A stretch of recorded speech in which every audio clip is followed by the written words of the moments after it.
Opinionated and now caffeinated. Wake Up Warchant is fueled by DeLuna Coffee. Come explore our world of coffee. Founded in 2014 by the Lemmix family, Ed, Courtney, and their son, Brett, DeLuna Coffee is Florida State through and through. The pursuit of the perfect blend of coffee beans is a 365-day effort for the family, but they'll always find time to tailgate for their Noles in the autumn. Stand at attention for their red, white, and brew. In honor of armed forces, the Army, Navy, Air Force, Marines, and Coast Guard, DeLuna has created this fair trade organic blend. Enjoy this premium French roast coffee and salute to the good old USA. Use the promo code WARCHANT15 for a 15% discount. Visit DeLunaCoffee.com and check out their Facebook and Instagram. From Tally to Cali, it's time to wake up. Wake up! Wake up! WarChant.com is your ultimate Seminole sports source. And this is Wake Up Warchant, fueled by DeLuna Coffee. Coffee's for closers only. Now here's WarChant.com's Aslan Hutchavandi and Corey Clark.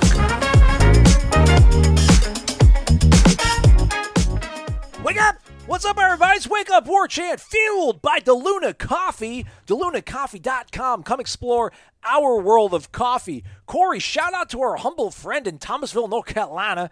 Daryl shoots us an email.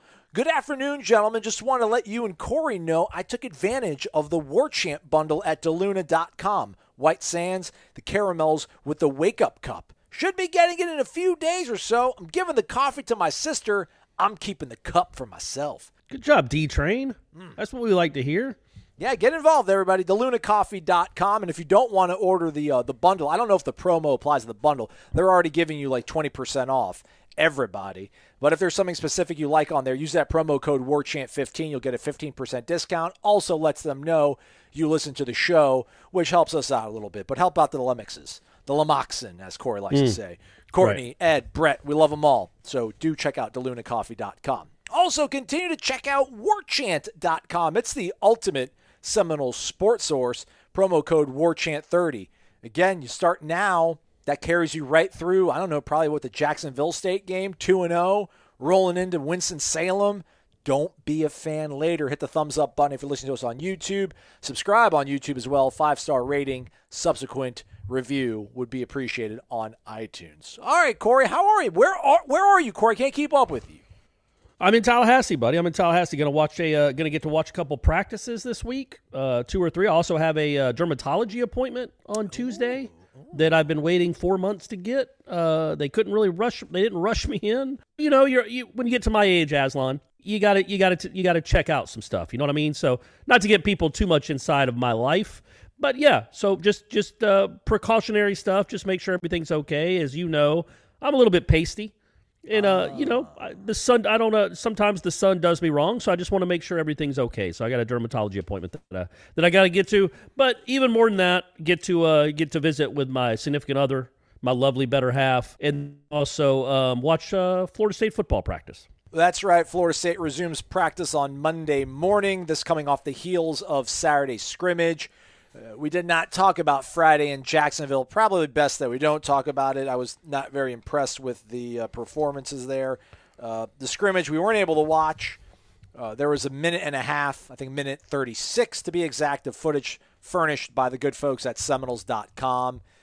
Jordan Travis predominantly at the controls of the big plays. There was one big play in that video where you just see the last half of it. It's a nice moonshot to Malik McClain. He hauls it in. It's a touchdown. We don't know who threw it, but according to a well-heeled subscriber, but according to one of our subscribers on warchant.com, and I think he's someone who usually does know these things, he said that it was Milton who threw that one. So that's a little bit comforting if you're one of these folks that wants to see a competition going on, but Mackenzie did not practice on Friday. It was a deload takeoff day. Now the thing here, I don't know, Corey, you can check me on this. Again, we're a little bit hesitant, guys and gals listening to the show, to maybe talk too much detail about what we see at practice. Mike Norvell has extended everybody the opportunity to watch practice, and we do realize it's kind of a sacred thing to be able to watch an entire football practice. It shouldn't be, but in this day and age, it simply is. We don't want to reveal anything that would be problematic, give advantages to the opposition, because, hey, listen, we want to see Florida State win, selfishly, professionally, and personally. But on Friday, as we were waiting in the parking lot, the staging area. We should put out. Sorry. Don't you think we should? Do you think we should put out some misinformation? Okay. You think we should put out some misinformation? Yeah, Brian See if Kelly. Notre Dame bites Brian on it. Yeah, listen to this one, Brian Kelly. Chuba Purdy, receiver. Yeah, 5 wide, mostly 5 wide. Yeah, Jordan Travis is receiver. They're playing 5 wide. They got 3 quarterbacks on the field. I think that would work, right? Yeah, that would. But as I was saying, I don't know, Corey, you can be our omnibudsman or whatever. But Friday, as we were waiting in this parking lot, kind of before we could go out to the IM practice field that they were practicing on, we saw Mackenzie Milton walking back to their locker room. So there were certain guys, and I mean, I shouldn't name names. I don't know. Maybe this is so weird. I hate doing this, but they were at practice. They weren't participating. They were being held out, but they were at practice. Like Mackenzie Milton wasn't even there. Like he went back to the locker room. That's why I asked kind of what his status was when Norvell met with us afterwards. He wasn't even scheduled to talk to us on Friday, but he's like, I'll give you guys 2 minutes, 2 questions. Somebody was like, why did you ask him that question, you idiot? And I was like, well, hey, man, like, I'm there. I see certain things, people. Right. Chill out. So I guess good that Mackenzie was able to scrimmage Saturday and able to make that one big play, but it sounded like defense carried the day again.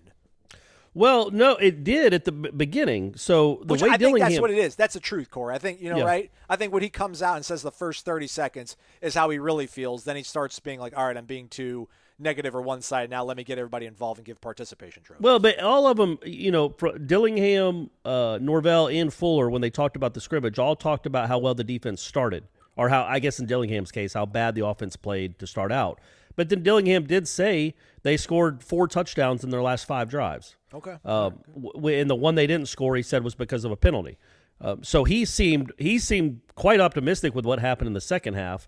The first half, not so much, but it sure seems like, at least going from the film, and this isn't, we didn't get to see the scrimmage, but they had 2 interceptions, and it looks like both of them were thrown by Rodemaker. One to our man, Shaheem Brown. All he does is make plays. And then Hunter Washington. So 2 true freshmen made interceptions, but that was obviously Rodemaker's not running with the first team. So it would seem like the first team the guys that are getting the look with the first team offense didn't have any horrible turnovers. But still, it sounds like the defense did well against them initially. And then as the scrimmage went on, the offense found itself and the defense kind of, struggled to say the least, but it started out well. So again, it's all about perspective, but I do think there's truth there. I don't think Dillingham would make up the stat that they scored 4 touchdowns in 5 drives. I think that's probably – Norvell's probably not all that excited he gave that kind of information, but he did. So that leads me to believe that they found themselves a little bit. And we saw, I think the Jordan Wilson touchdown was in red zone to start the scrimmage. That was a really nice – looked like a nice throw from Travis in the middle of the field. Yeah. Uh-huh. And then the other one, like the Helton big play down the field, was like a 50-yard pass. And then the McLean one, those might have been against the first teamers. I don't know, or guys that are in the rotation anyway. So, the way that Dillingham talked, he was not happy with how the scrimmage started, and the way Fuller talked, he was not happy with how it ended. So, I think there's some truth there that defense dominated the start, and then the offense kind of found itself. Which honestly, good, right? Like I get it. The defense is supposed to be the head of the offense. But at some point, you got to see something from this offense. You got to see some of these guys starting to make plays, and hopefully, the scrimmage is a good place to start because it's not like they've been doing all that well in 11-on-11 in the practices. Absolutely, and I'm glad that's why we have 5 people on a conference call so that somebody can hear it accurately. I didn't hear that stuff, so I'm glad you were able to bring it up, Corey. And yeah, I mean, you can't have it both ways, I guess, but you can. I mean, you do want to see some balance. You want to see your defense have good moments. You want to see your offense have good moments. And there's both that were in that minute and a half file they provided for us, and we did hear both coaches, or rather all 4 coaches, both coordinators, or all 3 coordinators, Aslan, and Mike Norvell, sort of give kudos to each side of the ball and guys making plays. And I don't know if this is like the encouraging thing, but they're still mixing and matching. I still don't think they realize or know who their best 22 are. And that's a good thing if they're able to go out there and see guys making plays, and they're leaving everything wide open. That'll help them, obviously find out who the best guys are and then put them all together. Because right now, offensive line's banged up. I think, I don't know, was it Noles or who? It was Hunter Washington that might have made one of the other turnovers in that clip that they put up. Yeah. But there's, I mean, I don't know if I don't know if he's a first team guy or Shaheem is, but there's other guys out there that we have seen at times running with the first team. So everybody's mixing and matching right now. So that's probably why it's been a bit of a, tough go here in that first week. But hopefully everything's kind of starts gearing up and trending in the right direction. That'd be brutal, man. I mean, they went 7 days in a row and 2 of it on the road in dorms, huffing it, I mean, Devontay Love-Taylor, who's got his new live show every week that's going to be here on Warchant TV, Trench Talk with Devontay He did Love-Taylor. well. He did great, by the way. That was really well done. Yeah. I was starting to think, like, it's cool to ask these questions now about, what do you eat in a day and what's your day like normally? And we'll get those throughout the year, too, with him. For the people that didn't watch it, go watch it. It's on YouTube. It's on our YouTube channel. But also, you ask questions. Aslan's there. He's hosting it. He's reading the chat, and he's asking these questions to Devontay, who's just a great ambassador for Florida State and a really bright kid. He's perfect for something like this. But right now, you can't ask a ton. But wait till we get in the middle of the season. I think that'll be really, really neat for fans to be like on this play. Now, as long as you're, let's be respectful. But, on a touchdown play or something, and Devontay Love-Taylor has a key block, maybe he could walk us through that play. Like, what was your assignment on this play? What were you looking at? I think that's going to be – it's cool right now in the preseason. I think it'll be just incredible once the season actually starts to get that kind of insight from a kid who can give it. Yeah, absolutely. Forgot what I was going to say, so let's just keep moving along. Again, they'll be practicing today. I was going to say you were talking about just the offensive line and the mixing and matching, and you don't know who's first team, second team. Like I said, I think with Rodemaker throwing both those interceptions, I would assume that Hunter Washington and Shaheem Brown aren't running with the first team, because I would think it'd be as close as you can get to 1s versus 1s and 2s versus 2s right now, or 3s versus 3s or whatever. So I assume that was more of the reserve time of the scrimmage. But I was going to say this: it's also normal not to know what your starting 22 is right now, right? Yeah. Especially coming off the year you came off of, and all the influx of new players. Like, it is a lot of mixing and matching right now. They don't know what they have. Shaheem Brown, who knows, man? By the 7th game of the year, might be starting. Who knows? Ja'Kai Douglas might be awesome. There's really no idea. There's no idea how any of this is going to shake out, and that's why this is such a fascinating season, but also a really important next 3 weeks, right? Especially the next week, right? This next week is where don't you think after 2 weeks they'll have a much better understanding of, okay, these are the guys that we're riding with. Absolutely, and now I kind of do remember what I was saying. That was a brutal week, so I can only imagine with a day off. I wish these poor kids could actually get 2 days off. I know I'm the guy that feels sorry for these kids now. I wanted them to get the crap kicked out of them. I wanted them to be berated and just be torn down, but now I'm like, let's be a little nice to these guys. It's hot out there. But that was a tough, grueling week, so we'll see what they're made of and their response when we see them back out in practice Monday. It's crazy, man. He's been intentional, though. He mentioned afterwards on Saturday, he set everything up this way. Like, it seems like he really wanted to put them in this sort of vice grip of stress and strain to see what they're made of. And, man, can we get Trevor Moad back here to talk to Tate? I think Jeff's pointed this out, maybe even on his own show. I know he's pointed out at practice when he's out there watching it with us.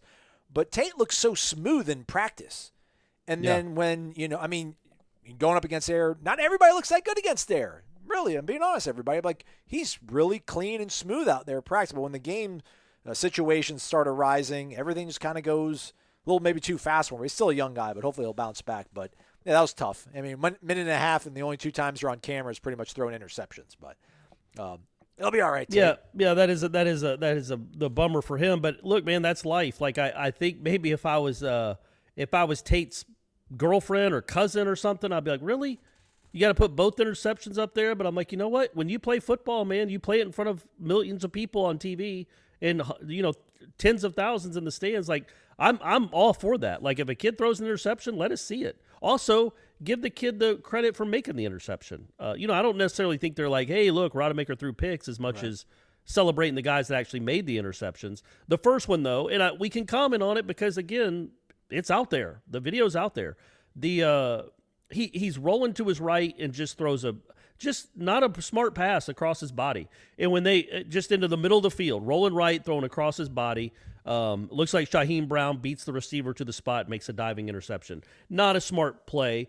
And afterwards, when they were talking about freshman mistakes, when they were talking about the two quarterbacks, that's what they were talking about. Plays like that. That's the stuff that you certainly don't want to see, and you haven't seen it yet, of the Jordan Travis and the Mackenzie Milton. Like, those are the plays they don't make. If it's not there to be made, scramble and run out of bounds or throw the ball away. And Tate still hasn't quite learned that yet. But he's also, I get it too, you're trying to make plays, right? Yeah. Like, he's not nearly as secure in his standing on this football team, especially at the quarterback position. He might think he's fourth string. And they got a kid coming in next year. He's trying to make plays. And that can be a problem, clearly.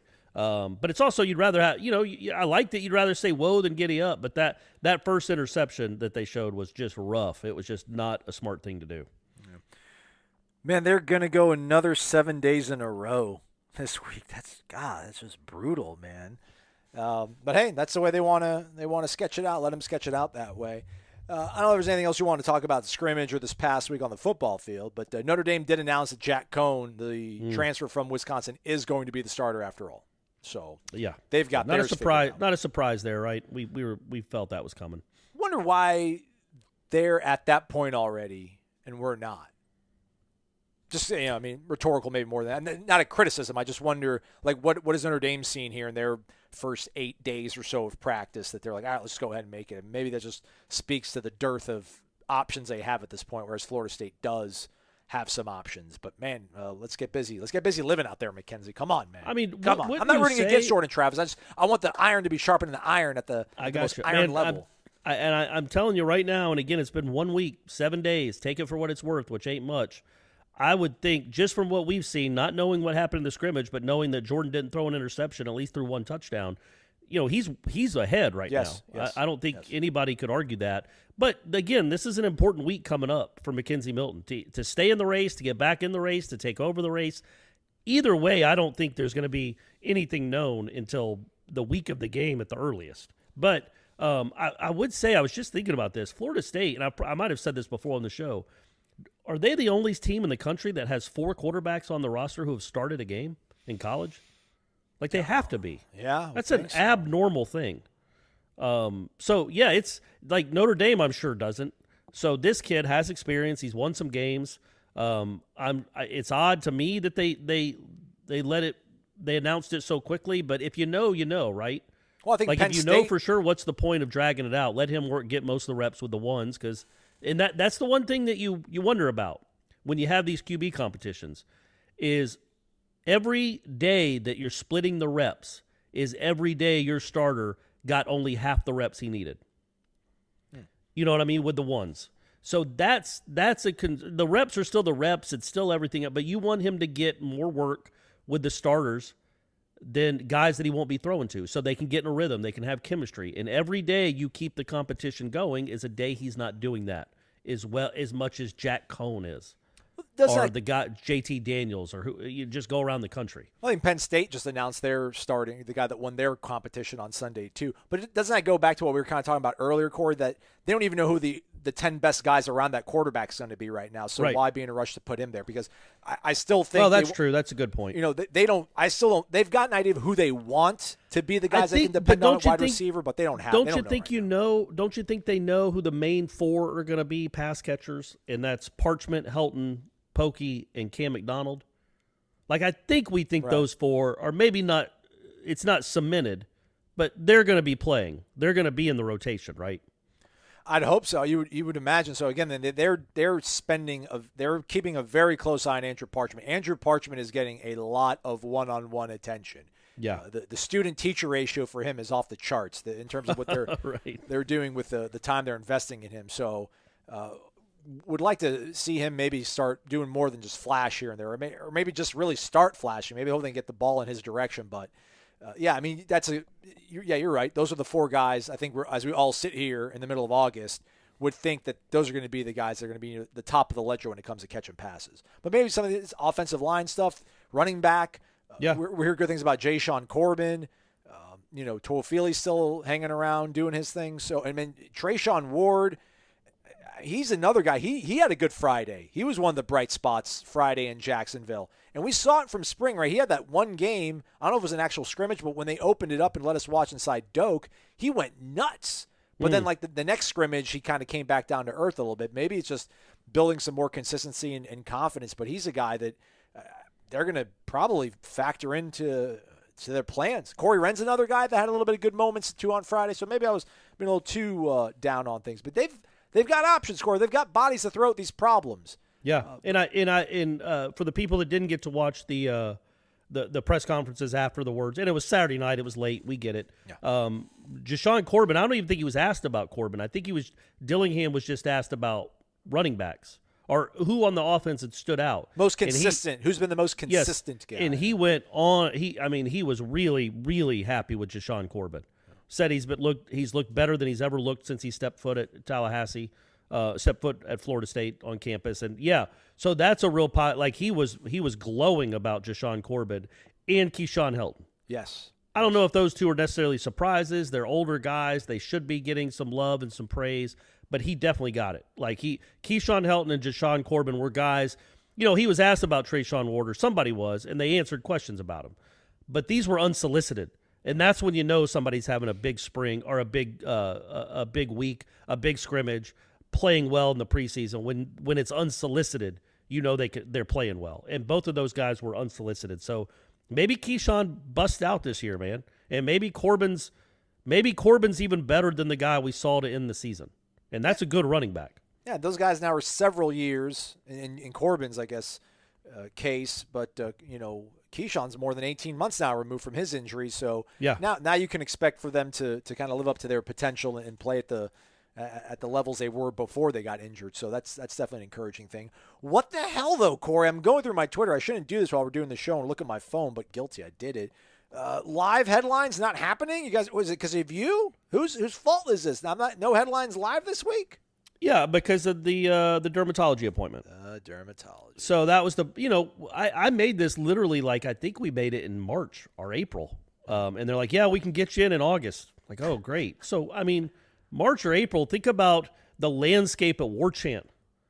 Corey, not even a dream in his eye, a little glint in his eye would think, oh, in the middle of August, I'll be doing a live headlines. I can't do it at 1:30 because that's when I'll be doing my live headlines on YouTube on 93.3 with Jeff and Ira. I could have even thought of something like that. And now here we are. That's the reality we're living. So, yes, it is my fault. It's a bummer. It's the second week that we're doing it that I have to do this. But, yeah, I can't reschedule it. I'm not waiting another 3 months. It's too important. And, so we're just going to have to do the recorded version. Tweet at Ira or go to their Facebook page or on Twitter. You guys are Noles Headlines. Tweet at them the questions. They're going to record it later today and then put it on the air 1 to 3 p.m. Tuesday because that's the slot that Jeff Cameron holds down Monday, Wednesday, Thursday, Friday, 1 to 3 p.m. live on Warchant TV and 93.3 radio here in Tallahassee. Corey, let's I don't know if there's not a lot of details on this, but it's worth talking about, and that's obviously this conference realignment expansion with the SEC, what they have done. Usurping Texas and Oklahoma from their throne in the Big 12. And there was a couple stories. I think The Athletic might have reported on it first. ESPN then confirmed it. But it sounds like there's a little bit of an alliance going on. The NWO is being formed to stem the tide from these folks in Birmingham. And there's been reports that there's an alliance perhaps in terms of maybe scheduling, maybe even more than simply scheduling, but between the Big 10, the Pac-12, and us, the ACC. Yeah. The weird thing was I saw it on the bottom line, and it said that it mentioned something about how this is to counter the SEC and Big 12. And it's like, but the SEC's not even reaching out. Like the Big 12, just they really need a lifeboat. They really need a lifeboat. So what do we think about that? That's encouraging. I think one of the points that one of the writers was trying to make is that this isn't about scheduling. This is about power consolidation, because whenever things get spun off from the NCAA and you're counting votes, okay, the SEC can have their 16-team mega conference, but if you have, I don't know, nearly 40 when you combine the Pac-12, Big 10, and the ACC, strength in numbers, maybe legislation, we can tilt it our direction. Yeah, I mean, that makes perfect sense. Once the Texas-Oklahoma thing happened, I would assume alarm bells were going off in all these conferences. Big 12 most of all, because they were going to cease to exist. That was like the alarm bells on the Titanic. That thing's going under. We're still like I can't think of another cruise liner. the Exxon Valdez. We're still going to make it to shore. It's just going to have a hole in the hull or something. So when those alarm bells go off, and look, guys, you can say what you want. That's an incredible metaphor. It was incredible. Valdez, Just come on, off let's the go. off the cuff, Exxon Valdez. Are you kidding me? So what that does? Yeah, who would even know what an alliance would look like? But right now, the Pac-12 and the Big Ten and the ACC, it's like their survival is hitched to each other. The SEC is clearly out for itself. Clearly, they don't care about the betterment of college football, the overall product. They just care about their own strength. So if you got an alliance with, the Pac, we call it the Pac-12, right? The Pac-12 but we call it the Big Ten, even though there's 14 teams in it. Correct. I'll give the Pac-12 credit. They used to be the Pac-8, and then they added 2 teams, and guess what they called themselves? Pac-10? Yeah, and then they added 2 more teams. What'd they call themselves? Pac-12? The Pac-12. That's what they do. The Big Ten's just like, we don't care. We're calling ourselves the Big Ten, whether we have 21 teams in here or not. We're the Big Ten. So anyway, so you get those 38 to 40 schools, 38 schools, I think. There is power in numbers, and that does as big a deal as the SEC is gargantuan as it seems right now. If you have an alliance with those 3 conferences where they're voting for themselves, and the SEC only has 1 vote, and they have 3, yeah, man, that's a big deal. That I think, and you have some real power there. Florida State, Clemson, Ohio State, Michigan, USC, Oregon, Nebraska, well, maybe not Nebraska, but Penn State. There are some big-time football programs in there. I don't know what it would mean as far as scheduling. Maybe you have an edict where you have to play 1 team from each conference every year. That'd be awesome, man. Like if we played at Washington or at Madison and Southern Cal comes out here, like let's go. Yeah, but you have to have the best interests of each other at heart, right? You just have to. And if you truly do, then yeah, you can not only compete, you can kind of take over the sport. But I don't know as far as, where it comes into play. Like, the AC, how does it work TV rights? Because, according to the contract, Florida State's locked into this grant of rights for 15 more years. So what would this alliance actually accomplish? Other than when you're talking about a playoff or you're talking about maybe 5 years down the road, some sort of revenue split that these 3 conferences are all voting together because they're hopefully thinking about themselves, the 3 conferences, because the SEC only thinks about itself. So if you have 3 conferences working against the SEC, well, you have a fighting chance, and you probably are the favorite if it comes to that, however it manifests itself. Well, I think isn't part of it that if you're able to create some sort of working group together, that maybe at that point you can revisit your grant of rights? I think at that point, like you've shifted, you've changed everything. So it's like, all right, man, we need to, because you can't just stand pat. Like you can't be the ACC right now and go to ESPN like, hey, we need more money. Like, look how much you're giving the SEC. We need more money. It's like, well, it's like going to your boss and asking for a raise. You haven't done anything to merit a raise at this point. Why are you asking for a raise? Well, you bring all these guys to the table, it feels like you probably get a little bit of a reset that goes on. But my only concern is because I'm the cynical guy. I just feel like, I don't know, did the SEC not foresee this happening, or is this really a big, bold move that they're like, what if they all gang up on us? It's like, nah, no way they'll do that. There are too many different people, too many different egos, too many different stakeholders. They can't all get on the same page about this. And then here we go, like less than a month. They're like, okay, we're gonna figure this out. We're not gonna be dictated to by Birmingham, Alabama. We'll see, right? Like it's having preliminary talks isn't the same as cutting yourselves with a knife and becoming blood brothers. Like they haven't gone through with anything yet. And the Big Ten and the Pac-12 held college football hostage for years with the stupid Rose Bowl. It's the reason we didn't have a playoff and Bowden only got 2 national championships instead of 5 is because the Rose Bowl, we got to keep the Rose Bowl. So we'll see how much they're willing to pal around with the ACC, these 2 conferences, because they're kind of hitched. The Rose Bowl has always hitched many of these schools, But the ACC, are they going to welcome them in? We'll see what that looks like. But I love it in theory. And yeah, you couldn't have watched what happened with Texas Oklahoma and just stood pat. You have to be forward thinking. And yeah, the SEC, I'm sure, is thinking, no, they're going to look out for themselves like like we do. But maybe all the three other conferences will think about the greater good of the sport and not be so self-indulgent and self-focused like the SEC. We'll see, though. That hasn't happened yet in the history of the sport. So we'll see if this is what precipitates that actually happening. So apparently there's 66 universities that are part of the AAU, the Association of American Universities. I think that's a pretty high standard you want to be able to meet. And if this were to happen, you'd have 27 of them in this alliance. So 40% of United States colleges that are in the AAU would be part of our new brand with the Big Ten and the Pac-12. So let's win everywhere. In the classroom, on the field, we're going to win everywhere. Absolutely. And maybe you go when somebody, I'm sure one of those other conferences, PAC TV deals is up before 2036. So whenever they decide to renegotiate. Sorry, Corey. Big Ten 2023, Pac-12 2024.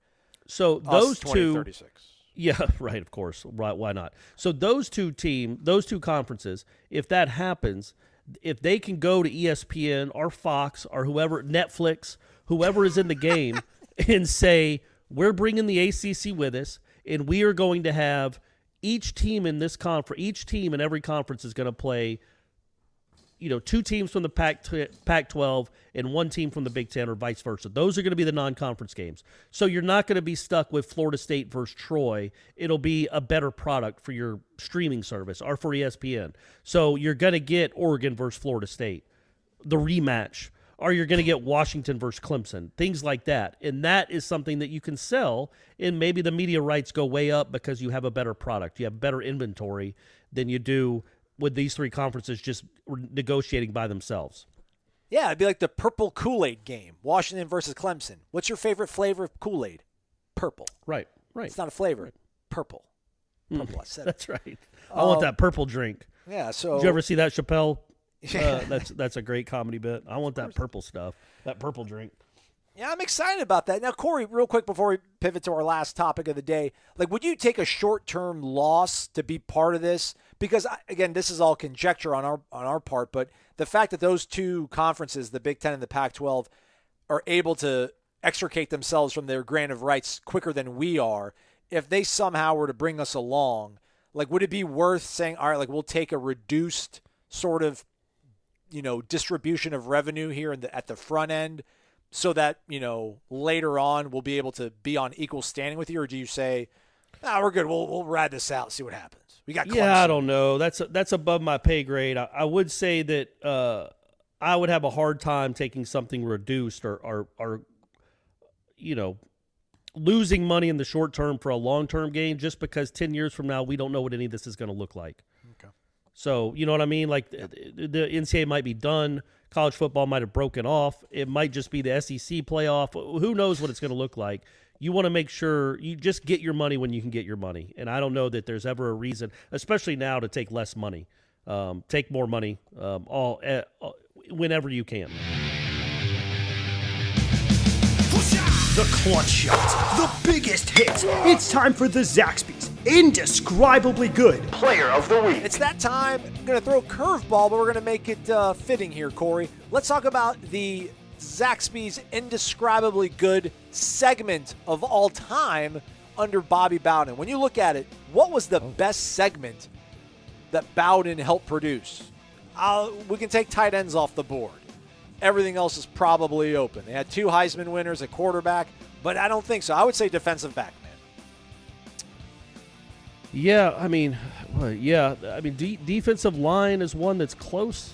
But yes, I would say DBs, because you had the run of, good grief, the 80s and 90s. You went from Dion to Leroy Butler to Terrell Buckley. Are we cheating? back to back? We cheating by saying defensive back? Should we just say do we need to pick cornerbacks or safeties? Maybe cornerbacks. No, well, I would say corner if you're going to choose one of them, because you had two Thorpe Award winners. But I think you could throw safeties in there too now, because you had Monk Bobby Butler was a corner, but you had Monk, you had Keith Jones, you had all these guys after that or before that, even Derek Gibson, Dexter Jackson, Samari Roll. Well, he was a corner, but yeah, I you're don't talking know about safety. I'm sorry, you're on the same. Yeah, Pat Watkins. There you go. Okay, yeah, Tallahassee's own. Yeah. Pat Watkins, Lincoln High, stand up. Yeah, man. Pat Watkins. Yeah, it's got to be DBs, right? Like I think. I can't even think of what would be close when you look at what they did at the college level, and then also transferring that over to the NFL. I think DBs without a doubt. There we go. Look at that. We're in agreement, and I totally shot that from the hip. We didn't even have any pre-planning on it. Corey just going with it, and I'm sure he's going to regret this and want to re-record and do something else, but it's final. That's it. That's the Zaxby's indescribably good segment under the leadership of Bobby Bowden at Florida State University. As we wrap up here on a Monday edition of the program, what a great sort of tribute to Coach Bowden we've seen over the last several days, and then going into his the memorial they had for him Saturday at the Civic Center in Tallahassee, Sunday back in Alabama on the campus of Samford University. Just want to kind of get your thoughts, Corey, on the day, the speakers. It was awesome, man. Warwick Dunn, Charlie Ward, Derek Brooks, Mickey Andrews, Tommy and Terry are up there. Charlie's daughter's playing the violin like a virtuoso. Bobby Butler is, performs a benediction in the opening prayer. Ginger Bowden's up there sharing family remembrances. It was just, it hit all the right notes. I know we had our group text, and at first when the Marching Chiefs shut it down by playing the fight song and the war chant, I'm like, come on, it's a kind of a funeral, but it's not a funeral. What are we doing? But, I need to stay consistent. I didn't want it to be a sad, somber affair. I wanted it to be a celebration of life. You've said the anecdote a few times about how at your father's funeral you wanted everybody to give him a standing round of applause for a life well lived.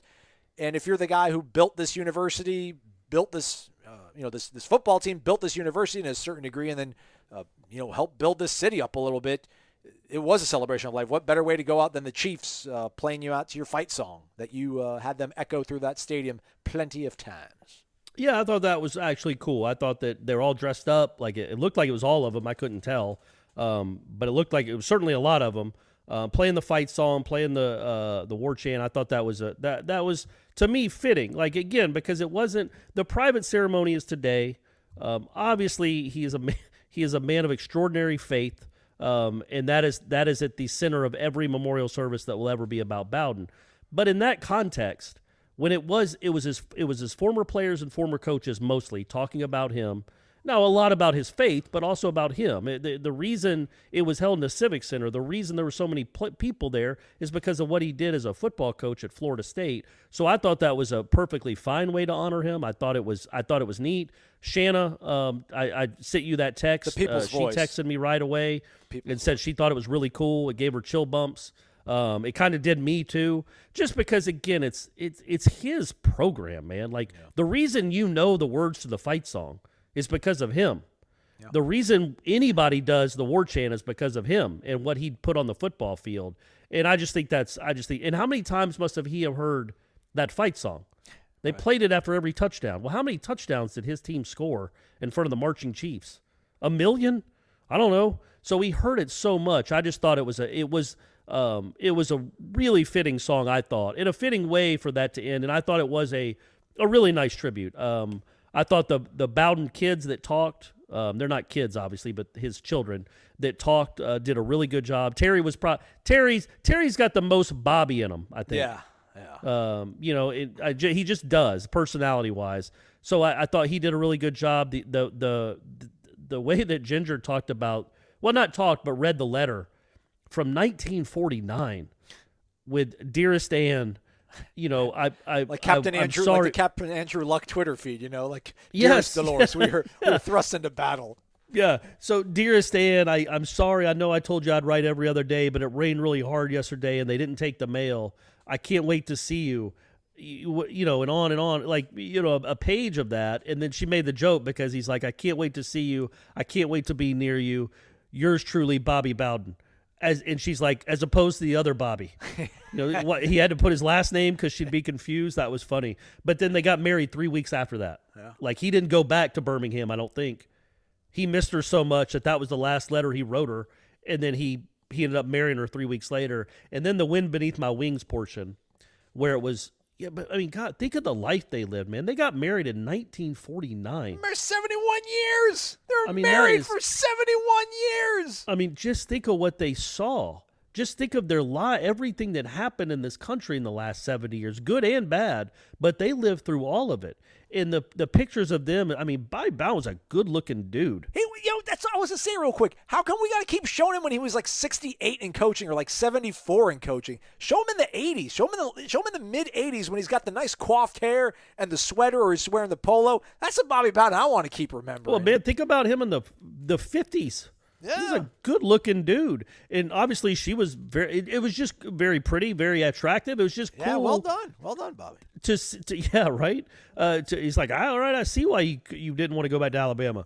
You stayed at Stanford so you could be near her. I get it. But, like, they showed the photos of, like, those two together as young people, and then a picture of them with their kids, all 6 of them, then a picture with the grandkids and the great-grandkids. You're like, man, what a life.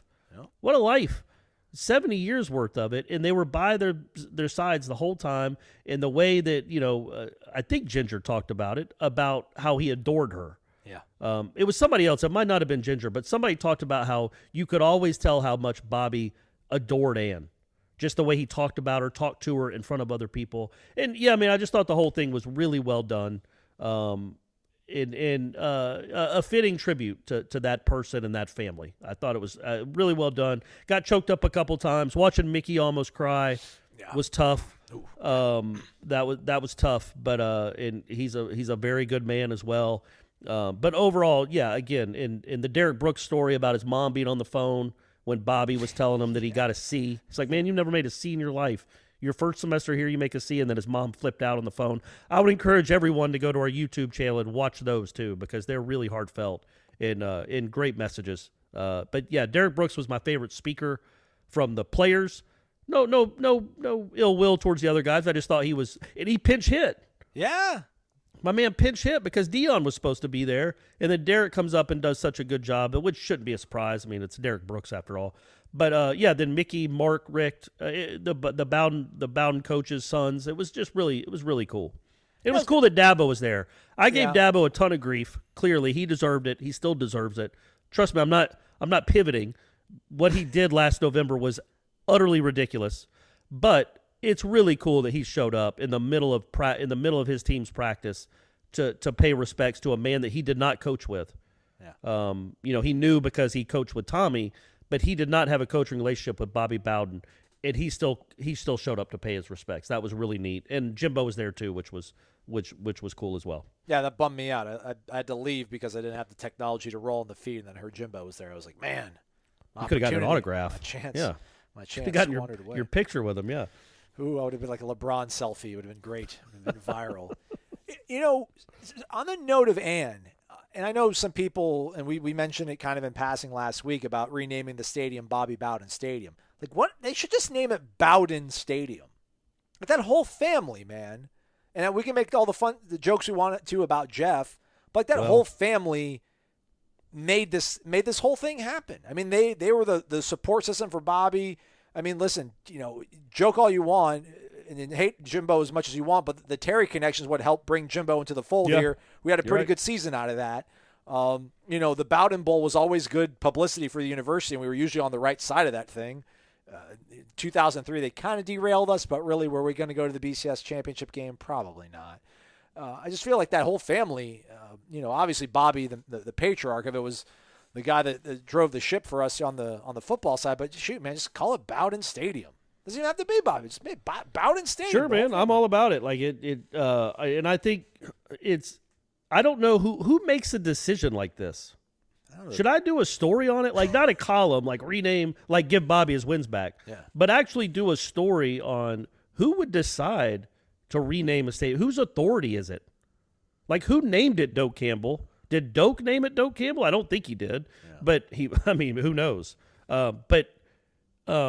I wonder who would have who would vote on it, who would have the authority to green light renaming something like that. And imagine if you're Doak Campbell's family, because you don't want it to change the name, but like, how do you go to war with them wanting to change the Bowden Stadium? Like, yeah, I was going to say, but also you got it for 50 years or whatever it's been. Right. Like, you got the stadium for 50 years. People know the name now. They're not going to all of a sudden just forget Doak Campbell because of that name. But also, you know, there's some bad publicity, as we saw last year, associated with that name. And Bobby Bowden is the reason that stadium was built. Doak Campbell, great. You brought football to the. It was going to come. You were metal bleachers, man. Yeah, you were metal bleachers, and you great. You brought football, but football was going to come no matter who the president was. It wasn't like it was some forward-thinking guy in 1881 that was like, you know what? I think we need football. Yeah. I saw this sport. I saw these guys playing the sport in the park, and it looked fun. No, it was a guy in the 1940s. College football had been, Jim Thorpe had played 20 years before that. Red Grange had come and gone. College football was a big deal in the 1940s. It's not like it took some incredible forward thinker to think, you know what, I think Florida State should maybe get into college football. Yeah. So somebody, no matter who brought it to the school, it was going to be brought to the school. That was inevitable. It certainly wasn't inevitable what the program became, and that's because of one dude. So yeah, go ahead. I know he's got the field named after him. Name the field after Mickey. And let Bowden Stadium be the name of the stadium. I'm all for that, but I'm genuinely curious how you even go about making something like that happen. So I'm going to do a little research. That's my promise to you guys. I'm going to ask around and see whose call that would even be. On the note of Mickey, I mean, my guy, 24/7, 360. He's just a ball coach. He's a ball coach. All he could do was talk about ball. I loved it. Yeah, I loved talking it, about man. mat drills. It's like, all right, Mickey, let's not bring up mat drills necessarily, but I get it that this generation isn't as quite as tough. He's like, yeah, Jimbo told me I couldn't coach today. Yeah, that was funny. And he went on. He's like, look, they told me I had 3 to 5 minutes, so they'll pull me off if I'm done. But the sentiment was, great. And again, I loved my favorite part of all the speeches.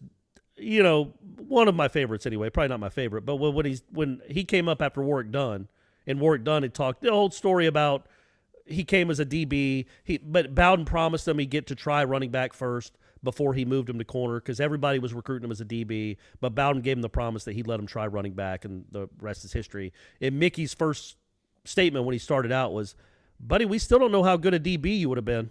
Yeah. Like you might have still made a mistake. I might have turned you into something incredible.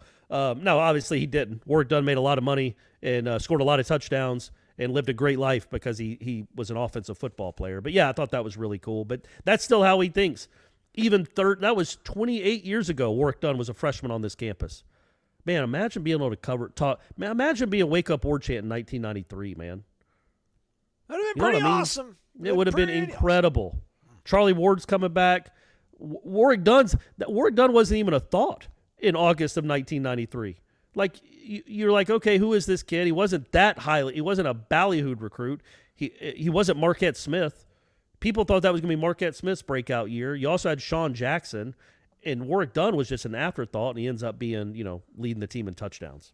What a fun time that would have been to be. It's still fun though. That makes it sound like I'm not having fun now, and I am, Aslan. I want to be there on the ground and watch it rise again like the Phoenix. Well, it all starts later on this morning, Monday. They'll be practicing. We'll be out there. We're able to watch the entire thing. We'll provide updates, observations afterwards. Post-practice interviews will also be up on our YouTube channel, everything over at warchant.com.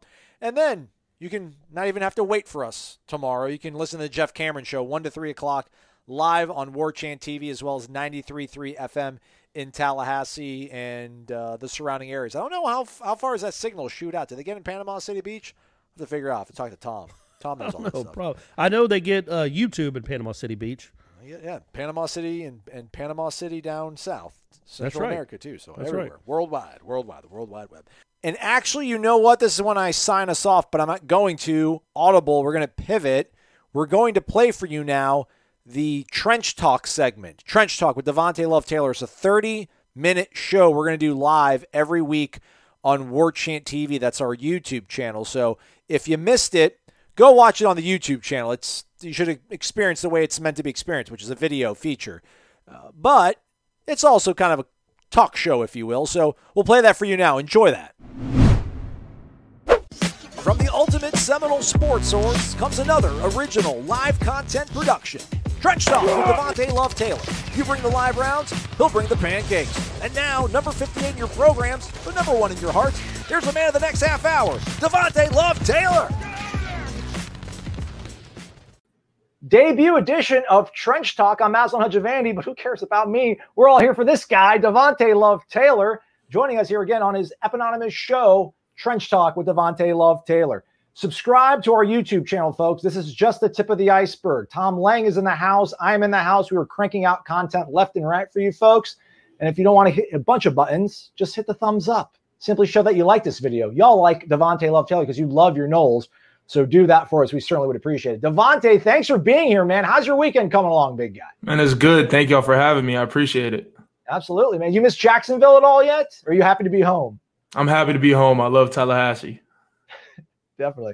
All right, so we're going to be taking questions from everybody, whether they're on Twitter, whether they're on the Tribal Council of Warchant.com, and especially here on YouTube. So get your comments in there. We'll maybe screen through some of them, but we'll try to get as many as we possibly can. Devontay, for you, how are you coming along? Coach Norvell mentioned, I think, last night after the scrimmage that you're getting close. We don't want to break HIPAA laws here, man, but how are you feeling and how are you coming along? I feel good. I'm ready to go. You know, I'm so grateful for the staff here at Florida State for working with me and getting me back ready to go and getting me healthy. And I'm ready. I'm excited. You know, I can't wait. The rehab process is not a fun one, but have you kind of gotten your routine and have you embraced, I guess, the work that goes into getting right? I have, and it's not fun at all, but, you know, it makes you appreciate the little things. And, you know, just from day one of recovery to now, it's like just seeing the progress and learning about your own body, because, you know, that's the first like time I've really ever gotten hurt. And I just learned so much about myself through it, learning what limits I can push my body to and learning how to overcome adversity. And everybody watching really this. Excited. I'm sure everybody watching this is hoping that you do come back stronger, and we're pretty confident that you will. Let's get this thing started, if you don't mind, Devontay. People want to ask you questions. Let's first go to the Tribal Council, warchant.com. And this comes from FSU 91. This is all the way from Montana, Devontay. So you got love coming from all corners of the globe, the country, rather. This is the first year since 2014 where FSU 91 says he feels optimistic about the depth at offensive line. He thinks it's the foundation upon which all else is built. Depth issues have been a problem. So he's really excited about getting you back on the field this year. He's curious to know, where do you think you're going to play? Will it be tackle, left or right, or one of the guard spots? Tell us where you'll be playing on the offensive line. Thanks, says FSU 91. It's not 100% like positive yet where I'll be playing, but pretty much anywhere but center, I believe. You know, I feel like I can play anywhere, and if I needed to, I could learn that.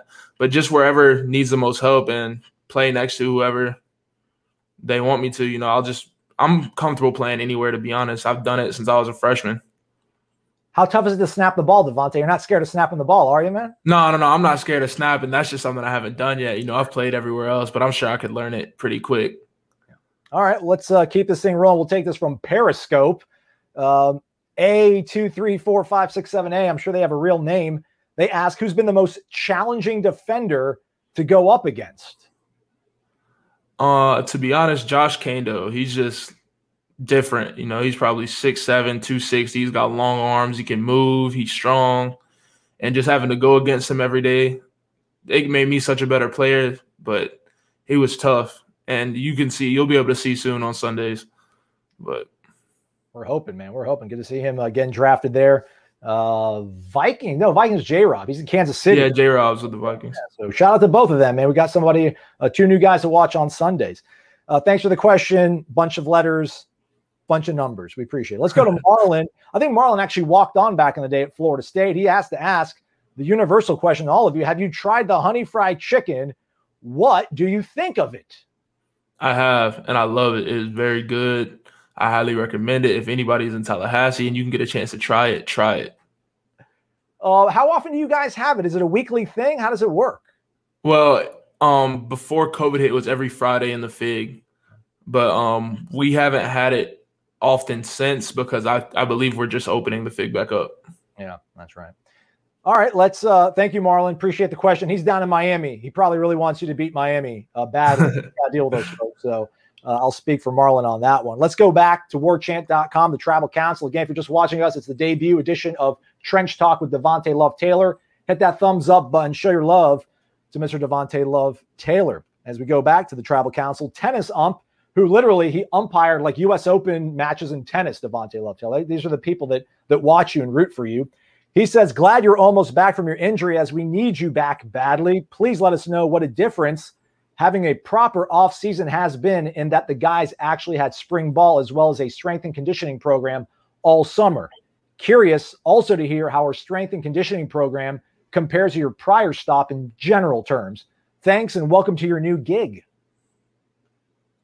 Our strength and conditioning staff here is amazing. You know, the way I compare it, at my last place, it was like we had our one head strength coach who was great, but then it was like you could tell like there was a big drop off in the assistants because it was like a bunch of assistants. But here it's like we have the dream team, you know, it's like we have Coach Storms and then we have Coach Dowdy, Coach Coleman, Coach DJ, Coach Farn, you know, all those guys, they've been and worked with many NFL guys and they all look the part too. Like anything we do, they can do. You know, it's very rare in college football where your strength coaches are probably just as strong, if not stronger than the players.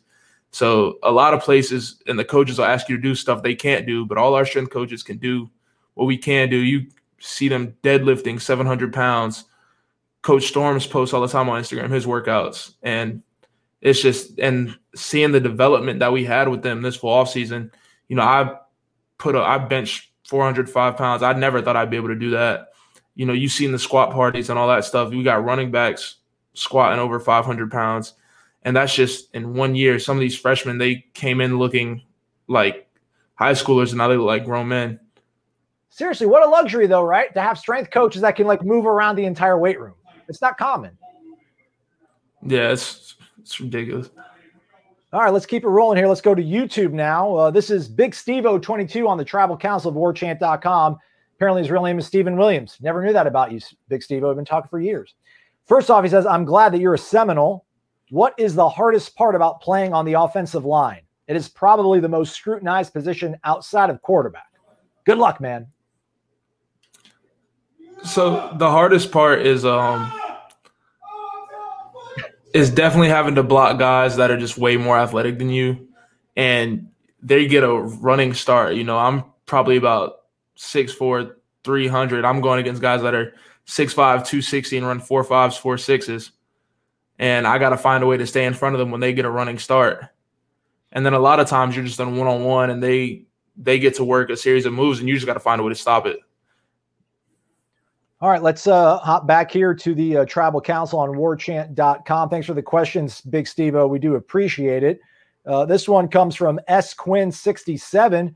And they say, looking forward, Devontay, to seeing you play this fall. We all saw the value that you added to the team last year, and we certainly appreciate you. Has playing for Coach Alex Atkins helped you improve your technique and performance? If so, what is it about him and this coaching that has helped you the most? Go Noles. He's from the class of 93. So Coach Atkins, you know, he's a really great coach. And it's not even just about all his the performance and stuff on the field. Like he's growing us as men too, you know. And it's not all about football with him. He wants to build relationships with us and just help us outside of football. And that makes you want to play for him even harder. So when he asks you to do something, you're like, I want to do it for him. And that's just not like that with Coach Atkins. It's like that with the whole staff. But to be honest, like this whole staff has just helped me learn how to overcome adversity, whether it's on the field, whether it's getting sent back in a conditioning rep, or whether it's just we're out there and it's hot and we got to find a way to push through. And then again, like his message is always consistent. He's such a consistent person and he's always him. And that speaks volumes. He's got to be one of the smartest guys I've been around when it comes to football. Is that the case for you? It is. That's why, like I said, like you can't pass up an opportunity to learn from somebody like that. And he wants to better himself so he can better us. Like he talks about, he went to the O-line Masterminds Clinic and took a notebook full of notes from guys from the NFL giving him feedback on what they do, and he brings that and teaches it to us so we're ready when the time comes. Earlier this month, I did a feature on the strength and conditioning program, spoke to Stephen Dixon, Robert Scott, and asked them about their diet. Rather than tell me all the good things they ate, Devontay, they told me pretty much all their cheat meals. So Nathaniel Hornblower over here says, what's your favorite cheat meal? What's your favorite fast food? I don't know. I'm a big guy. Like, I like a lot of cheat meals. I like lemon pepper wings, spicy chicken sandwiches, burgers. But favorite fast food, probably have to be Chick-fil-A. I don't know if you consider that fast food, but I love Chick-fil-A. It's fast food. It's definitely fast food. Thanks for the question, Nathaniel. Hit that thumbs up button. Subscribe here to our YouTube channel if you're just joining us. Again, debut edition of Trench Talk with Devontay Love-Taylor. Let's go to Kentucky. This is Dave. He's up in Bardstown, Kentucky. People talk about the difference between run blocking and pass blocking. Can you describe the difference, and why would someone be good at one and not the other? Run blocking is more physical in a sense where it's just right there. You're getting straight to the point of contact. And pass blocking can be like that, but it just depends on the down and distance and the situation and the type of play.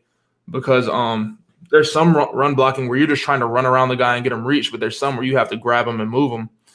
But one thing that would help in pass blocking is just having length, like having long arms and stuff, because you're keeping the guy away from you. So if he can't get to you, he definitely can't get to the quarterback. But run blocking, probably just having a low center of gravity would definitely help blocking, because in football, they always say the low man wins. So just getting that initial drive off the start of the block would be good. What are you better at, Devontay? Are you a road grader or are you a pass pro specialist? I'm not really sure. I like to do both, but I'll probably have to say unexpected passes is my, like when they don't think we're throwing the ball, I can just act like I'm run blocking, but it's really a pass because I'm not very long, but I feel like I got a good grip. So, yeah, man. Pro Football Focus proves it, man. Your grades are always the highest tier of the program. This guy's name is Gator Kirk, but I assure you he is a fervent Seminole fan through and through. It's just his nickname for whatever reason. Well, there's a reason. He was hanging out with gators in a river when he was a kid, and the name stuck. Anywho, he asks, Devontay, what's your favorite class you've taken so far at FSU? So I wouldn't say like single out one particular class, but the whole criminology program was just very interesting to me. And that whole program I did last year and learning like about why people do stuff. And that was just really interesting. So I'll have to say the whole criminology program. Okay. All right. Let's keep it going here on YouTube. We're taking all your questions again off Periscope, Facebook, YouTube, warchant.com. So keep them coming. We'll be here for the next 15 minutes or so. We'll go 30 minutes at the bottom of the hour. This is STS Nole 86 Devontay. He asks, what's your favorite lift in the weight room? I like the bench press. I feel like, especially when we start maxing and anything you're good at, you like doing. And I feel like that's what I'm best at. I always feel like, especially when you're at one of the first racks or you're lifting with the strongest people and, you just get that hype around you and everybody's encouraging you and you get to just throw that weight off your chest. It makes you feel kind of big. How much did you say you benched earlier this year? 405. Hey, man. Jeez, 4 plates. That feels good, right? Like 4 plates. It does. It does. Yeah, good. Body by storms. All right, let's keep it going here. Sean Baxley asks, if you were not playing offensive line, what position would you want to play? I'll probably have to say running back because I feel like I have the vision. I think I could play it right now, but nobody wants to give me a chance. But yeah, running back, just seeing guys break out in open field, getting to make guys miss or run guys over, and even catching passes, blocking. It's like you get to do everything as a running back. All right, let's maybe get a hashtag started. Everybody tweet at Coach DLT to RB. Let's see if we can get that going for you, man. Eric Angel's got a question for you, Devontay. He says, if you make it to the NFL, not if, when you make it to the NFL, which team would you like to play for, or which team did you follow growing up? So I would like to play for anybody who's willing to draft me. I would love that. But growing up, I followed the Panthers. The first football game I remember watching was the Patriots versus Panthers Super Bowl where Adam Vinatieri kicked the game-winning field goal, and it broke my heart. But I was a big Steve Smith fan growing up, so I always followed the Panthers. All right. We got some other questions here from Twitter. Let's go ahead and pull this one up here. This comes from John_FF on HD. How do you feel the scrimmage went last night? Put on your scouting glasses for us, Devontay. How do you think the scrimmage went last night? I think the scrimmage went really well. You know, just competing against some of the best guys in the country every day. That's all it is. It's like iron sharpens iron, and that's what our scrimmages are for. You know, we go out there and sometimes we're competing against guys at practice that are better than the guys we're going to see in the game. But that's what you want. You just want to push and get to like compete at 100%. Right on, man. Drew, this comes from Twitter earlier, goes by Noel Pride 85. Devontay, what position do you feel most comfortable at? That's a hard question. You know, I feel like if I line up anywhere for a decent amount of time, I'll feel comfortable. But there's not one. You know, I've played mostly right and left tackle, but sometimes tackle's hard because you're out there on an island. And like I said, those guys are more athletic than you, and you got to find a way to stop them. But I can't say there's one that I feel more comfortable at. Dave earlier asked the difference between pass blocking, run blocking. Is there a big difference between playing left guard and right guard? You know, is there something offensively? It depends. Some guys, it depends how you use your hands. You know, sometimes if you're right-handed, it's easier to play on the right side because you can throw your right hand more aggressively and you don't have to worry about it. But if you have like an equal punch, then it doesn't really affect it because it's all the same thing. You just have to flip everything you're doing. Are you ambidextrous? Do you have equal punch on both sides, Devontay? Not really. I'd say I punch stronger with my right, but I can still punch with my left. All right. I was going to say, I don't want you to give out the secrets then, but anyway. Nah. Appreciate that, man. Way to be honest with everybody. Michael Stewart says, who's the best trash talker on this defense? Jarvis Brownlee. Hands down. Dread. I'm gonna start calling him, man. I'm gonna start, yeah. All right, yeah. Jarvis brings the juice. Thanks for the question, Michael. Here goes. Say on defense, Angelo Standriff asks, how is the offensive line performing against some of these new players on the defensive line? Is there anybody on the defensive line that stands out to you? They're performing well, and to be honest, the whole defensive line looks good. You know, Kier, Jermaine, Briggs, Coop, JJ, they all look good. Even one guy that's standing out to me, Josh Farmer, he's always calling me out. He with his first day here, he came up to me. He said, "I want you." Yeah, he said, "I want you. I'm waiting for you." And I was like, "Okay, I got you." But yeah, the young bull coming at you. How do you feel about it? Oh yeah, I love it. As soon as he said that, I'm like, "Oh yeah, he's gonna be a dog." Okay. I said he's gonna be something special. We're taking your questions again here on the debut edition of Trench Shot with Devontay Love-Taylor. We'll most likely be doing these on Monday once the season rolls around. That's Devontay's day off, which is really not a day off, but it's when he can make some time for us. Post your questions over on the Warchant Tribal Council here on YouTube, Twitter, Facebook. We'll definitely take them. As we're waiting for some more questions to come through, I was going to ask you this, Devontay.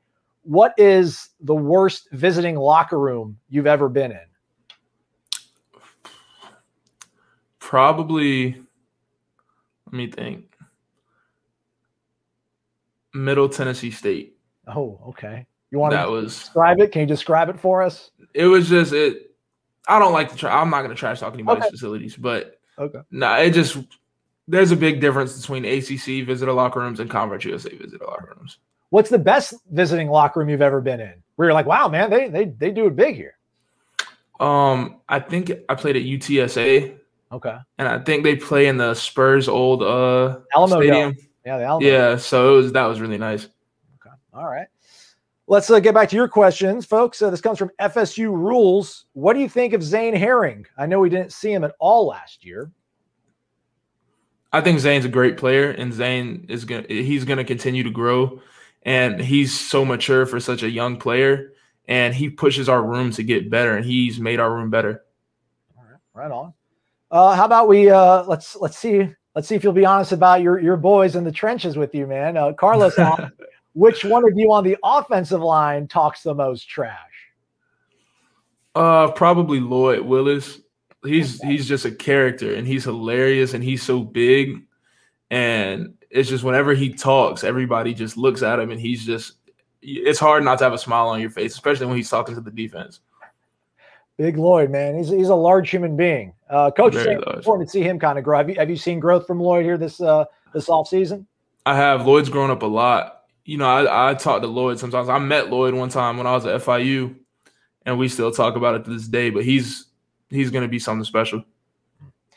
All right, let's see here. Stephen Charles posed a question from YouTube. Going to be a tough one here, but is there any game in particular that you're looking forward to this season? Right now, Notre Dame, just because, it'll be my first time in a full dope, hopefully. And that and practice every day is the only thing on my mind right now. It's the only game on that night. It's prime time. You can't ask for anything better than that. And just the chance to go out and play football. Like, I just look forward to playing football, to be honest. I don't know what the schedule looked like when you were down at FIU, but is there a difference, when you do have a game like Notre Dame to start your season off versus maybe like a out of conference, maybe lower division sort of matchup? Is this keeping you guys that much more dialed in, knowing that you start off with Notre Dame? Well, to be honest, one thing about our coaching staff is it doesn't matter who we play, is they just want us to be the best versions of ourselves. And we prepare for everybody the same. If we feel like if we're at our best, then the only people that can beat us is us. So we're just gonna keep focusing on being the best that we can be. All right.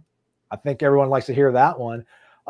Get down or lay down, that's their name. Which player on this team, Devontay, do you want to have your back the most? Scrap breaks out. Dante Lucas. No question. Yeah. Pope. He's scary. No ifs, ands, or buts. That's a scary human, but that's my guy, though. Yeah. I try not to make eye contact with him because I don't know. Like, I might do something wrong. So I'm just like, all right, Dante. We got to get him on the show. I told him, I said, I want you on the show. We got to – he's not a big media guy, but I'm trying to get it out of him. All right. Yeah, somebody was asking him right here. Yeah, chop reaction. What are your future plans with Trench Talk? Do you plan on interviewing anyone yourself? You'll be able to bring some of your guys on here? Oh, yeah, for sure. I want to get everybody on. The O-line, we don't get a lot of camera time. I'll have a full group if I can. Those guys, I love them. They're like my brothers, and, I'll do anything for them. Heck yeah, make it happen. Make it happen, man. Folks, again, hit that thumbs up button, subscribe. It's right underneath Devontay Love-Taylor. Hit the subscribe button, hit the bell, set your notifications. We certainly would appreciate it. We got about 8 minutes left here in the show. We're going to go to the bottom of the hour because our guy here is busy. He's trying to beat Notre Dame for all of you. We want some inside information here, Devontay. You got to spill the beans, man. You got to spill the beans. When are we breaking out the white helmets? The icy white? That's out of my control. I have no idea.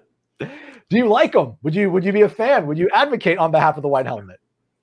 I don't know. Like having such a tradition with the gold helmets, I don't know. I feel like it would have mixed feelings for everybody. They look cool and everything in the recruiting pictures, but I don't know about wearing them out there on Saturday. Good answer. A lot of people are going to appreciate it. We're a very tradition-rich fan base, and people do appreciate the helmet and the way it looks here. Let's see what else we have here. Again, folks, feel free to post your questions on here. We're with Devontay Love-Taylor as we wait for some more ones to pop in here. Stephen Williams comes back to the rescue. Thanks, Steve. I appreciate you, man. Loves the segment already. Look at that. We got a believer. What player do you look up to or try to model your game after, Devontay? I wouldn't say one in particular. Like I kind of have like a odd body type for a tackle because that's mostly what I played last year. And most of the tackles in the league, they're about 6'7", 6'8", and have long arms. So I kind of I try to have like an attitude like a Quentin Nelson type guy, just be very aggressive. But it's hard to model your game after one certain player. You try to find the best abilities in each one and try to take that and put it in yourself. All right, here we go. Here's some good questions. Here we go. Grizzle Garage. What's the best football movie of all time, Devontay? I can give two. I can't just pick one. Friday Night Lights or Remember the Titans. Okay. Very good. I like it. Did you watch the show Friday Night Lights, or are you just a movie guy for it? I do. I've watched it like I'm on my third time watching it right now. They just put it on Netflix. Oh, heck yeah, man. All right, we got Travis Peterson from Facebook. Who's the strongest guy on the team? Overall, I'd probably have to say Robert Cooper. Okay. Big Coop. Yeah, did we need to get Coop's clearance to use Trench Talk since he's the Trench Monster? Is that okay with them? Like, I don't know. We don't have to tell him anything. It's okay. Oh, let's keep it rolling here. Ryshan Robinson. What side of the ball? Actually, wrong one. Sorry, I meant Terry Boyd. Which running back runs past you the fastest? Corey Wren. He's fast. It's it's like just feeling like a fly by you, and you're just like, what was that? Like, you kind of get a little twitch, but then you see him running downfield, and you're like, oh, that was the running back.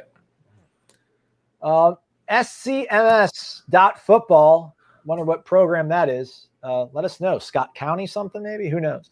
What is more fun, Devontay, getting a free down block on an unsuspecting linebacker or getting a one-on-one against a cornerback on a screen? Probably getting a one-on-one with a DB, especially because they usually talk the most trash. And, you don't get to see them often, and they're like, oh, when I see you, it's on. But then they usually try to get out the way. Try to go for those ankles. They won't go up. Try to go for them ankles. Cowards. Thanks for the question, SCMS.football. Jay Jackson. Devontay, what's the most hostile environment you've played in? Probably Miami. Not last year, but when I was at my previous school, we played them at like a 3:00 game, and it was rough. Like, no one at my previous school had ever played in an environment like that, and it was eye-opening. What was more fulfilling, beating Miami in their backyard or beating North Carolina as a top 5 team last year in Doak?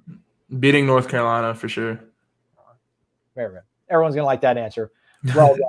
We'll take some final questions here, folks. Again, feel free to post them here on YouTube. You can tweet them at us. You can post it on our tribal council over at warchant.com. We'll try to take them as much as we can here as we wind down the few minutes left in the show. This is from Elizabeth Waters-Lega. How do you mentally prepare, Devontay, before games and get the people around you hyped up? I wouldn't say hyped up. I'm more of a calm person before games, just because I feel like if you're hyped up, then it's kind of like you're just running and you're not really taking time to see what's around you. And mentally, I usually just sit around and like watch football, because you don't want to put too much stress on yourself, because at the end of the day, there's a lot of stuff going on around you, but all you're doing is playing football. That's all it is. Same thing you've been doing since you were 7, 8 years old. So do you take a nap at all before games? It depends. If it's a late game, I might. All right. But we usually sleep in pretty well on late games. Is there a song or two you have to listen to while you're warming up? Not really. I don't listen to anything too crazy. I just listen to what calms me down and gets me ready to go. Demontre Jackson checking in from Facebook. Who's the funniest cat on this team? That's so hard. This team has so many characters. Let me think. Probably Maurice Smith. Reese is hilarious. Like I said, Lloyd's funny. But the funniest, let me think. I can't even think of one. There's just so many characters on the team. You gave us 2 options. That's more than we deserve. We appreciate it, Devontay. Let's go to Space Coast. They ask, what's a typical day of eating like for you during camp? So I'll eat breakfast around 6:30. We have little snacks during practice, like pickles, just stuff to like give us energy and keep us going. You eat lunch probably around noon. Get another meal around 4, and then get another meal around 8:30 after the day's over. What are you eating? Well, what's your last meal of the night? Like your dinner? What's your biggest meal of the day? My biggest meal of the day, I'd rather have some steak or salmon, veggies, rice, pasta, something like that. Usually a dessert. So your team breakfast then. I asked Stephen Dix. He says he doesn't eat before practice when he wakes up. So you eat when you wake up in the morning before you go to the facility? No, we have team breakfast. Okay. You got to have breakfast. Yeah, got to. Got to, man. All right. Let's take 1 or 2 more here. This is a bigger one here, I guess. Maybe pick a day out from the week. Cordero Cook asked, what's a normal day like when school is in session for you? During football season, walk me through, because Monday's your day off. So, what's Tuesday in the middle of October during game week look like for you? So, Tuesday for me, I'll get up around 5:30, get in the facility around 5:45, start treatment, prehab, just taking care of your body before practice around 6, meetings at about 7:15 till about 8:30, then practice from about 9 to 11:30, then get lift in after practice, let me think. Eat lunch, rehab, take care of bumps and bruises. After that, either go to class if you have class, do more film study. But it goes by quick. It's a lot going on, but you just get in such a routine that it just becomes normal. When your head hits the pillow at night, like, are you out like a light? Usually, yeah. And you just get in such a routine. Gotcha. All right, man, we've hit the bottom of the hour, but we'll take one last one. It's not so much a question as much as a compliment, or a comment rather. Kelvin Taylor, hey son, your dad loves you. So appreciate it, Dad. Love you too. There you go. All right. Thanks so much for joining us here, folks, for the debut edition of Trench Talk with Devontay Love-Taylor. We'll be doing these weekly throughout the course of the season, taking your questions on YouTube, Facebook, Twitter, and warchant.com's Tribal Council. Hit that thumbs up on your way out. Subscribe to the button. This is the first of what's going to be a great season for the Noles. Devontay, let's do this again, man. Thank you for your time, bud. All right. Thank y'all for having me. Come explore our world of coffee. DeLuna Coffee features over 24 different blends. DeLuna's unique roasts can be delivered ground finely for drip coffee makers, coarse for the craft crowd, untouched as a whole bean, or even in convenient K-Cups. Founded in 2014 by the Lemmix family, Ed and Brett are FSU alums and boosters who are extending a special offer to all listeners. Use the promo code WARCHANT15 for a 15% discount. Visit DeLunaCoffee.com and check out their Facebook and Instagram.